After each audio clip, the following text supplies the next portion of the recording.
নমস্কার বন্ধুরা, কৃষক বন্ধু প্রকল্পের ভেরিফিকেশন চলছে। তো এই প্রকল্প নিয়ে আমরা আজকে সমস্ত প্রশ্ন তোমাদের উত্তর দেব। যেমন তুমি বছরে 4,000 টাকা পাবে নাকি 10,000 টাকা পাবে এই কৃষক বন্ধু প্রকল্পের আর্থিক সহায়তা। এছাড়া যদি নতুন করে কৃষক বন্ধুতে আবেদন করতে চাও তাহলে আবেদন কবে শুরু হবে, কারা এই কৃষক বন্ধু প্রকল্পের সুবিধা পাবেন, আবেদন মঞ্জুর হয়েছে কিনা, অর্থাৎ আবেদন করার পরে স্ট্যাটাসটা কি আছে, আবেদন অ্যাপ্রুভ হলো নাকি রিজেক্ট হলো সেটা কিভাবে দেখবে, এবং নতুন করে যে ভেরিফিকেশন করা হচ্ছে সেটা কেন করা হচ্ছে, এই ভেরিফিকেশনে কাদের বাদ দেওয়া হবে অর্থাৎ কারা টাকা পাবেন না কৃষক বন্ধু প্রকল্পের, এবং কাদেরকে যোগ্য বলে বিবেচিত করা হবে অর্থাৎ কারা টাকাটা পাবেন, এই সমস্ত কিছু নিয়ে আজকের এই ভিডিওতে আলোচনা করছি। তো ভিডিওটা সম্পূর্ণ দেখুন এবং যারা আমাদের চ্যানেলে নতুন, চ্যানেলটিকে সাবস্ক্রাইব করে রাখুন, ফেসবুক পেজটিকে ফলো করে রাখুন এরকম গুরুত্বপূর্ণ ভিডিও আরো পাওয়ার জন্য। চলুন শুরু করা যাক। প্রথমে আমরা জেনে নেব যে কৃষক বন্ধু প্রকল্প অ্যাকচুয়ালি কি। এটা রাজ্য সরকারের দ্বারা পরিচালনা করা একটা প্রকল্প। যেমন কেন্দ্র সরকারের সিমিলার প্রকল্প আছে পিএম কিষাণ প্রকল্প, সেরকম এটা একটা প্রকল্প কৃষক বন্ধু। এটা পশ্চিমবঙ্গ রাজ্যের মানুষদের সহায়তা করার জন্য। তো এই প্রকল্পে চাষের খরচ কমাতে বছরে 2টো কিস্তিতে সরাসরি কৃষকের ব্যাংক অ্যাকাউন্টে আর্থিক সাহায্য প্রদান করা হয়। যেখানে 18 থেকে 60 বছর বয়সী যে সমস্ত কৃষক আছো তাদের যদি মৃত্যু হয়ে যায় তাহলে পরিবারকে 2 লক্ষ টাকা এককালীন নিরাপত্তা দেওয়া হয়। অ্যাকচুয়ালি এটা একটা বীমা বা ইন্স্যুরেন্স এর মতো হেল্প করা হয়। যেখানে তোমার বয়স যদি 18 থেকে 60 বছর হয় এবং তোমার যদি কৃষক বন্ধু প্রকল্পের নাম নথিভুক্ত থাকে এবং সেক্ষেত্রে 18 থেকে 60 বছর বয়সী কৃষক সে যদি মারা যায় তাহলে তার পরিবার 2 লক্ষ টাকা এখানে আর্থিক অনুদান পায় এবং এখানে বছরে 2 কিস্তিতে টাকা দেওয়া হয়। মোট ডিপেন্ড করে জমির উপরে। এটাই হচ্ছে কৃষক বন্ধু প্রকল্প। তো এখানে কৃষক বন্ধু প্রকল্পে আপনি কত টাকা পাবেন সেটা ডিপেন্ড করে আপনার জমি কতটা তার উপরে। যেমন 1 একর বা তার বেশি, মিনিমাম 1 একর বা তার বেশি জমি হলে 10,000 টাকা বছরে দেওয়া হয় মোট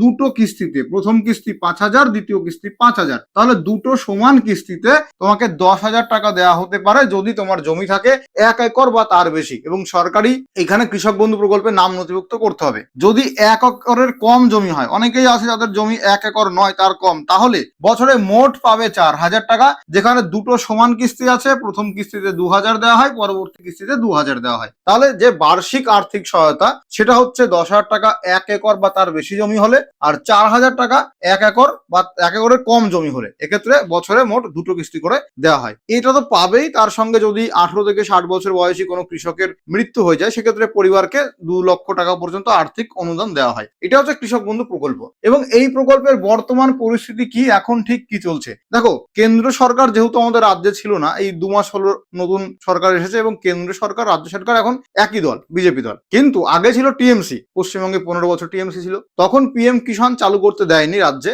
যা চালু করছিল কিন্তু তার বদলেও ছিল কৃষক বন্ধু, যে অপশন দিয়েছিল যে অনেকে পিএম কিষাণে হয়তো যোগ্যতার জন্য আবেদন করতে পারছে না। সেক্ষেত্রে মুখ্যমন্ত্রী, প্রাক্তন মুখ্যমন্ত্রী কি করেছিলেন যে না, কৃষক বন্ধু থাক, তাহলে আমার রাজ্যের যে কৃষকরা আছে তারা সুবিধা পাবেন যারা পিএম কিষাণ পাচ্ছিলেন না। যার জন্য এখন বর্তমান যে পরিস্থিতি যে পিএম কিষাণ কিন্তু এখন চালু থাকবে, যেহেতু কেন্দ্রতেও বিজেপি, রাজ্যতেও বিজেপি, তাহলে পিএম কিষাণ তো চালু থাকবে। কিন্তু কৃষক বন্ধুর কি হবে? তো সেক্ষেত্রে কৃষক বন্ধু নিয়ে যেটা সিদ্ধান্ত গ্রহণ করা হয়েছে যে যারা অলরেডি কৃষক বন্ধু পাচ্ছেন, তো যেহেতু সরকার চেঞ্জ হয়েছে তাই কৃষক বন্ধুর যে লিস্টগুলো, ফাইনাল লিস্টগুলো, সেগুলো ভেরিফিকেশন করা হচ্ছে, মানে যাচাই করা হচ্ছে। দেখা হচ্ছে যারা টাকা পেতেন তাদের মধ্যে যোগ্য কারা, তাদেরকে রাখা হবে কৃষক বন্ধুতে, আর অযোগ্যদের বাতিল করে দেওয়া হবে। তো কি বলা আছে, বর্তমানে নতুন আবেদন কৃষক বন্ধুতে হচ্ছে না, বন্ধ আছে। বর্তমানে কৃষি দপ্তরের তথ্য অনুযায়ী নতুন আবেদন সম্পূর্ণ বন্ধ। কোথায়? কৃষক বন্ধু প্রকল্পে। আগামী আগস্ট মাস থেকে নতুন আবেদন কৃষক বন্ধু প্রকল্পে শুরু হবার কথা আছে। তাহলে আজ এখন হচ্ছে জুলাই মাসের 21 তারিখ, 22 তারিখ, এই আগস্ট মাস থেকে শুরু হতে পারে, কিন্তু সরকারি অফিসিয়াল ঘোষণা নেই। তবে এই প্রকল্পে নতুন আবেদন বন্ধ করা আছে, এখন নতুন আবেদন করতে পারবেন না। বর্তমানে ভেরিফিকেশন প্রক্রিয়া বা নথি যাচাই চলছে, মূলত পুরনো উপভোক্তাদের তথ্য যাচাই করার কাজ চলছে বর্তমানে। তো এখানে ভেরিফিকেশন রিলেটেড একটা নোটিশও দিয়েছে, দেখুন এই হচ্ছে নোটিশ। এই নোটিশটা পাবলিশ কবে হয়েছে? 3 জুলাই। 3 জুলাই পশ্চিমবঙ্গ সরকারের পক্ষ থেকে, কৃষি দপ্তরের পক্ষ থেকে একটা নোটিশ দিয়েছে, যেখানে কি বলা আছে, সবাইকে ভেরিফিকেশন করতে হবে। কৃষক বন্ধু এই প্রকল্পে প্রত্যেককে, সমস্ত বেনিফিশিয়ারিকে রিভ্যালিডেশন অর্থাৎ আবার নতুন করে যাচাই করা হচ্ছে। এবং এখানে ফর্মও দেওয়া আছে, দেখতে পাচ্ছেন এই যে ফর্মটা আছে, এই ফর্মটা আপনাকে ফিল আপ করতে হবে। প্রচুর এখানে তথ্য চেয়েছে, এই ফর্মগুলো আপনাকে ফিল আপ করতে হবে। যারা যারা কৃষক বন্ধু পান, পিএম কিষাণ নয়, যারা কৃষক বন্ধু পান, এগুলো ফিল আপ করতে হবে। এইগুলো ফিল আপ করার পরে, আর অবশ্যই এখানে কেবিআইডি মেনশন করতে হবে। ফিল আপ করার পরে আপনার নির্দিষ্ট কৃষি অফিসে বা যেখানে জমা নিচ্ছে সেখানে গিয়ে জমা নেবেন, এবং আপনার সমস্ত কিছু ঠিকঠাক থাকলে আপনি এখানে টাকাটা পাবেন আবার, যেমন কি পাচ্ছিলেন। আর যারা এখানে ফর্ম ফিল আপ করে অযোগ্য হবে তারা কিন্তু বাদ চলে যাবে। আচ্ছা, নতুন করে তাহলে কেন যাচাই করা হচ্ছে?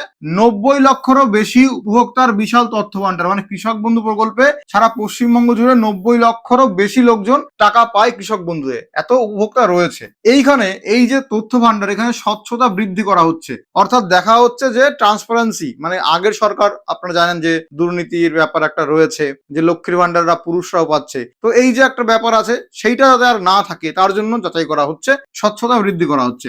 যার মধ্যে প্রকৃত যোগ্যদের চিহ্নিতকরণ, অর্থাৎ অযোগ্য যারা তাদেরকে বাদ দিয়ে সঠিক কৃষকদের কাছে যাতে এই কৃষক বন্ধু টাকাটা পৌঁছায় এটা দেখা হচ্ছে। মানে অনেকের জমি নেই, বাড়ির জমি মানে বাস্তু জমিকে তার কৃষি জমি দেখিয়ে অনেকে কৃষক বন্ধুতে অ্যাপ্লাই করে টাকা নিয়েছে, অনেকে দেখা যাচ্ছে তার নামে জমিই নেই কিন্তু তবুও সে কৃষক বন্ধু পাচ্ছে। এগুলো যাতে না হয়, এগুলো যাতে বাদ দেওয়া যায় তার জন্য ভেরিফিকেশন করা হচ্ছে, যাতে প্রকৃত যোগ্য কৃষকদেরই এখানে টাকাটা দেওয়া হয়। আচ্ছা, পিএম কিষাণ সমন্বয়, ভবিষ্যতে কেন্দ্রীয় প্রকল্পের সাথে তথ্যের মিল করা, মানে অলরেডি একটা সিমিলার প্রকল্প আছে পিএম কিষাণে, যেখানেও সিমিলার টাকার পরিমাণ হয়তো বেশি দেওয়া হচ্ছে, সেখানেও মিলিয়ে দেখা যায় যে পিএম কিষাণ পাচ্ছে সে আবার কৃষক বন্ধু পাচ্ছে, তাহলে সিমিলার দুটো প্রকল্পের টাকাই পাচ্ছে, যেটা কিনা উচিত নয়, সেগুলোও দেখা হবে। তাহলে সরকারের লক্ষ্য হচ্ছে প্রকল্পের সমস্ত সুবিধা যেন শুধুমাত্র প্রকৃত যারা কৃষক তাদের অ্যাকাউন্টে পৌঁছায় সেটা দেখা। তো এই স্বচ্ছতা বৃদ্ধি বা ঠিকঠাক লোকজনকে বাছাই করার জন্যই ভেরিফিকেশন হচ্ছে। কাদের তথ্য বিশেষ করে মিলিয়ে দেখা হচ্ছে, স্পেশালি কাদের তথ্য দেখা হচ্ছে? প্রথম কথা, যদি তুমি সরকারি কর্মচারী হও তাহলে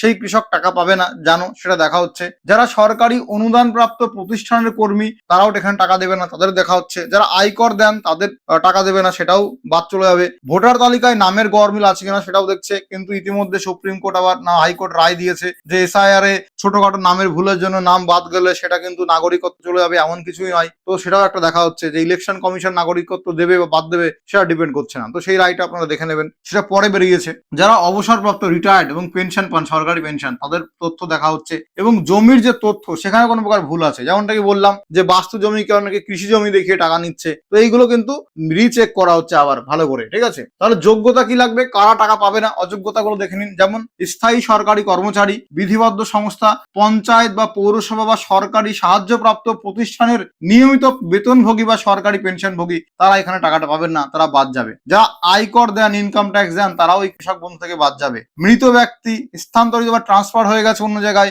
ভোটার তালিকায় থেকে নাম বাদ পড়া গেছে, যাকে আমরা এএসডিডি বলি, সেখানে নাম থাকলে আপনি বাদ চলে যাবেন। নাগরিকত্ব সংক্রান্ত সিএএ মামলার কারণে যাদের আবেদন বিচারাধীন রয়েছে, এটা বাদ দেবে কি দেবে না এক্স্যাক্টলি শিওর নয়, আপনারা নোটিশ দেখে নেবেন। আচ্ছা, পোর্টালে অযোগ্য হিসাবে চিহ্নিত করা হয়েছে এদেরকে, এবং তাদের তথ্য যাচাই করে বাতিল করে দেওয়া হবে যাদের এই এসএসসি তে নাম আছে, এবং পোর্টালে আলাদাভাবে চিহ্নিত করা হচ্ছে যাদের সিএ তে নাম আছে, পোর্টালে আলাদাভাবে তাদেরকে চিহ্নিত করা হচ্ছে। তাহলে এইগুলো এখন দেখা হচ্ছে নোটিশ অনুযায়ী, এখানে এগুলো বলা আছে। আচ্ছা, মাঠ পর্যায়ে গিয়ে সরাসরি যাচাই নথি সংক্রান্ত মানে হচ্ছে সরকারি আধিকারিকরা বাড়ি বাড়ি গিয়ে ভেরিফিকেশন করতে পারে। কি বলা হচ্ছে, সরকারি কর্মীরা সরাসরি যে উপভোক্তা আছে, যে কৃষক বন্ধু পায়, সেই ব্যক্তির বাড়ি বা এলাকায় গিয়ে যে অনেকজারি 1 ফর্ম আছে সেই ফর্মটা যে ফিল আপ করে জমা দিয়েছেন সেটা যাচাই করবে। এই যে ফর্মটা, ফর্মের নাম হচ্ছে অনেকজারি 1 বা সংযোজনী 1, এই ফর্মটা ফিল আপ করে যারা জমা দিচ্ছে সরকারি কর্মচারীরা এই ফর্মের তথ্য মিলিয়ে দেখার জন্য সেই কৃষক বন্ধুর বাড়িতে বা এলাকায় গিয়ে যে তথ্যগুলো কিন্তু মিলিয়ে দেখছে। তো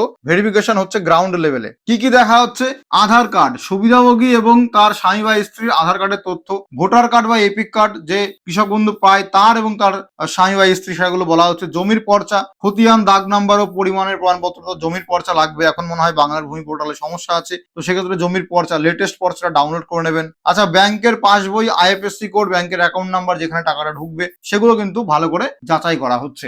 এরপরে এই সমস্ত কিছু যাচাই করার পরে তোমার যে ডকুমেন্ট গুলো আছে সেগুলো চেক করা হবে, দেখবে ডুপ্লিকেট রেকর্ড নেই তো, মানে একজনের দুবার নাম আছে সেগুলো দেখবে। জমির যে রেকর্ড, ল্যান্ড রেকর্ড, সেটা ভেরিফিকেশন করে তার বৈধতা দেখছে। আধার ভেরিফিকেশন দেখছে, এনপিসিআই এবং ব্যাংক ভ্যালিডেশন অর্থাৎ ডিবিডি, কৃষক বন্ধুতে ডিবিডি লিঙ্ক থাকা প্রয়োজন সেটা দেখা হচ্ছে। আয়কর প্রদানকারী তথ্য যাচাই, অর্থাৎ আয়কর দেন কিনা সেটা ইনকাম ট্যাক্স অফিসে গিয়ে অফিসের পোর্টালে দেখা হচ্ছে। সরকারি চাকরি বা পেনশন পান কিনা এই সমস্ত তথ্য দেখা হচ্ছে। তাহলে যারা যোগ্য তাদের কিন্তু সরকারের পক্ষ থেকে অনুমোদন করে দেওয়া হবে এবং তারা নিয়মিত টাকা পাচ্ছিলেন, টাকা পাবেন এই ভেরিফিকেশন হয়ে যাওয়ার পরে। ভেরিফিকেশন হবে 30 আগস্ট পর্যন্ত সম্ভবত। তো ওর মধ্যে আপনাকে ওই ফর্মটা জমা দিতে হবে। কোন ফর্মটা?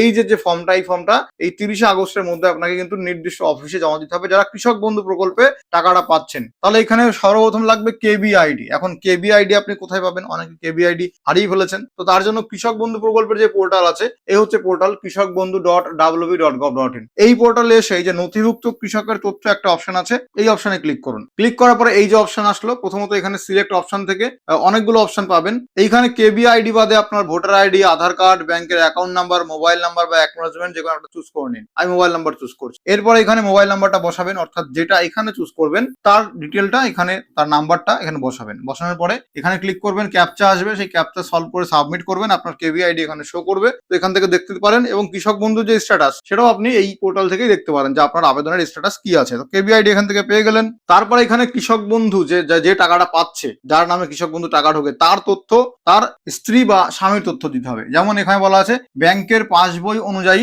এখানে কৃষক বন্ধুর যে নাম আছে সেই নামের বানান লিখতে হবে। এরপরে কৃষক বন্ধুর এখানে পিতা অথবা স্বামী অথবা স্ত্রী অথবা অভিভাবক তার নাম লিখতে হবে, ঠিকানা, জেলা, ব্লক, গ্রাম পঞ্চায়েত, মৌজা এবং বেনিফিশিয়ারি ডিটেলস, আবার সুবিধাভোগীর বিবরণ চলে আসছে। তো এইভাবে আপনারা ফর্মটা ফিল আপ দেখে নেবেন। এখানে যার অ্যাকাউন্টে টাকা ঢুকবে তার অ্যাকাউন্ট নাম্বার দিতে বলবে, আধার নাম্বার, এপিক নাম্বার দিতে বলবে, এএসডিডি তালিকাভুক্ত কিনা, কৃষক বন্ধু সে পায়, সে পিএম কিষাণ পাচ্ছে কিনা সেটাও দেখা হচ্ছে, ওই চাষিটা কি কাজ করে, তার প্রাইমারি পেশা কি, এই সমস্ত তথ্য দিয়ে, খতিয়ান নাম্বার এগুলো দিয়ে কিন্তু ফর্মটা ফিল আপ করতে হবে। ফর্মটা ফিল আপ করার পরে এখানে আছে অঙ্গীকার পত্র, এটাও ফিল আপ করতে হবে। এখানে সই করবে, সই করে এটাকে তারা নির্দিষ্ট অফিসে জমা দেবে। অফিসে জমা দেওয়ার পরে এটা ভেরিফিকেশন হবে এবং তথ্য মিলিয়ে দেখা হবে, তারপরে যোগ্য হলে টাকা পাবে। এইবার সবাই একটা প্রশ্ন করছেন যে পিএম কিষাণ এবং কৃষক বন্ধু দুটো একসঙ্গে পাওয়া যাবে কিনা। সম্ভবত যারা আগে পেতেন কৃষক বন্ধু আর পিএম কিষাণ একসঙ্গে, বর্তমানে এখন হয়তো পাওয়া যাবে না, কারণ দুটো একই প্রকল্প। কৃষক বন্ধু হচ্ছে রাজ্যের প্রকল্প আর পিএম কিষাণ হচ্ছে কেন্দ্রের প্রকল্প। এই ভেরিফিকেশন করার মূল কারণ যে কৃষক বন্ধু এবং পিএম কিষাণ একই ব্যক্তি পাচ্ছে কিনা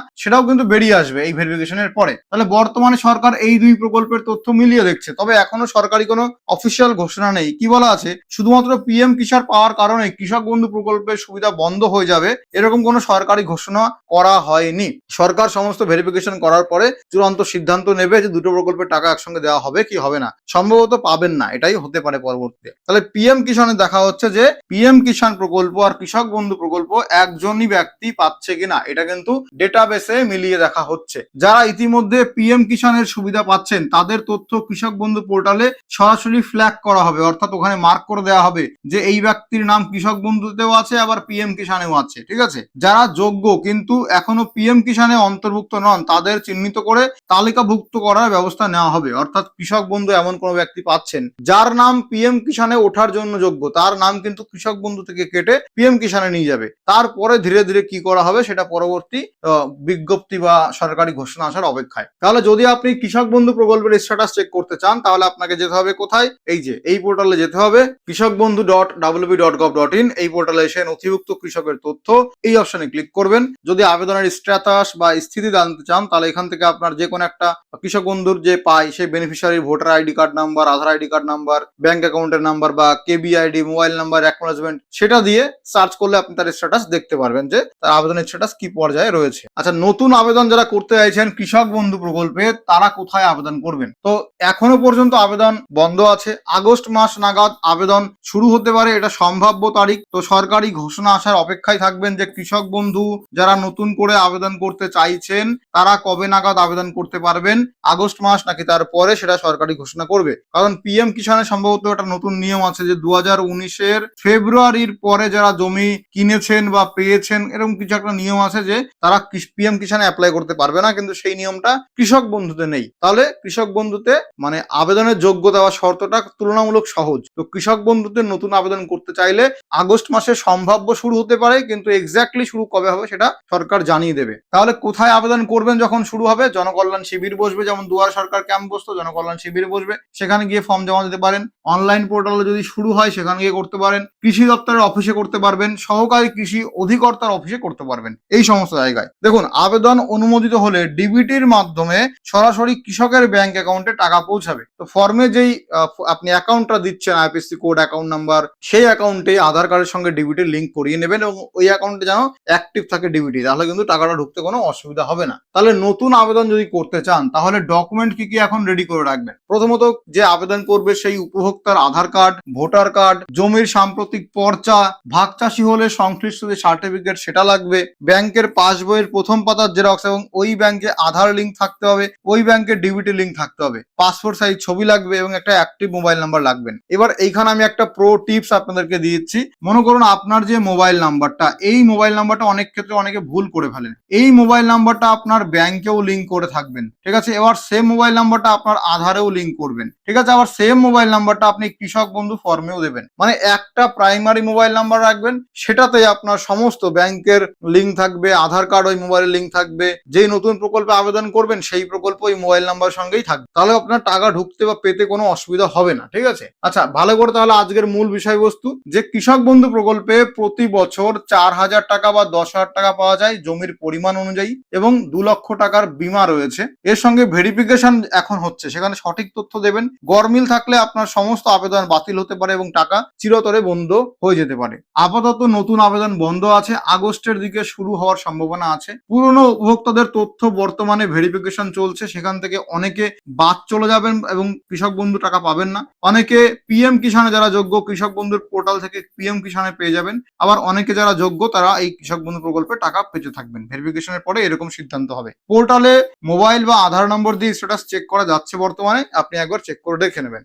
তাহলে যদি এখনো আপনি ভেরিফিকেশন ফর্ম বা অনেকজারি 1 ফর্ম জমা না দিয়ে থাকেন, ডেসক্রিপশন বক্সে বা পিন কমেন্টে আমি ফর্ম ডাউনলোড করার লিঙ্ক দেবো, নোটিশ দেবো। ডাউনলোড করে নিয়ে আপনার নির্দিষ্ট অফিসে গিয়ে এই ফর্মটা জমা দিয়ে দেবেন। তবে ফর্ম সবার জমা দেওয়া লাগবে কিনা, সম্ভবত একটা বেনিফিশিয়ারি লিস্ট বের হয়েছে, ওই লিস্টে নাম থাকলে এই ফর্মটা জমা দিতে হবে, ভেরিফিকেশন ফর্মটা। সেটা আপনার এলাকার যে পঞ্চায়েত, বিডিও বা কৃষি অফিসে ওই লিস্ট পেয়ে যাবেন, সেখান থেকে আপনার নাম দেখে আসতে পারেন। তাহলে এটা হচ্ছে সম্পূর্ণ ভিডিও। কোথাও যদি বুঝতে অসুবিধা হয় অবশ্যই কমেন্ট করে জানান। ভিডিওটা ভালো লাগে লাইক করুন, শেয়ার করুন, চ্যানেলটিকে সাবস্ক্রাইব করে রাখুন। দেখা হয় পরবর্তী ভিডিওতে এরকম গুরুত্বপূর্ণ আরেকটা ভিডিওর সঙ্গে। ততক্ষণ পর্যন্ত সুস্থ থাকুন, ভালো থাকুন, সুরক্ষিত থাকুন।